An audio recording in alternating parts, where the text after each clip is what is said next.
રહ્યો છે શું છે તારો? અમારા ક્ષત્રિય સમાજના અમારા એક યુવા આગેવાન અને શ્રી રાજપૂત કૌશિકના પરિવાર ગોહિલ રાજપૂત સમાજ અહીંયા અત્યારે હાજર છે.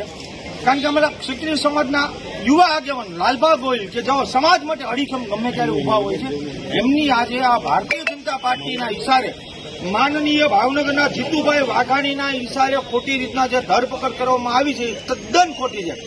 લાલભા ગોહિલ કે જેઓ સાહેબ સર્વ સમાજ માટે 18 વર્ણ માટે જે માણસ એનું તન મન ધનથી ન્યોછાવર કરે, આજની અપહરણના ગુનામાં ધરપકડ કરવામાં આવી ખોટી રીતના.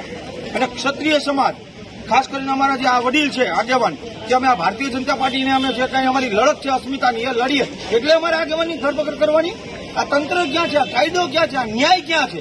હવે ખાસ કરીને ક્ષત્રિય સમાજને વિનંતી કે હવે બે આંખ ખોલીને એકવાર વિચારજો કે હવે ક્યાં લગી સહન કરશો? હવે તો જાગો કે ભાઈ ઘરમાંથી બધાને ઉપાડી જાય ત્યાં લગી છાનામાના બેસશું આપણે સૌ.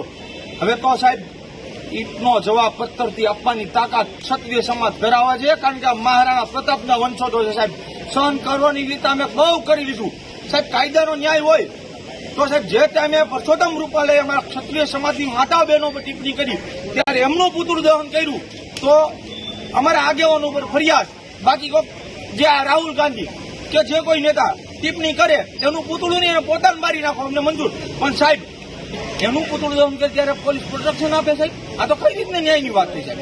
હવે ક્ષત્રિય સમાજ આ વસ્તુને સહન નહીં કરે સાહેબ.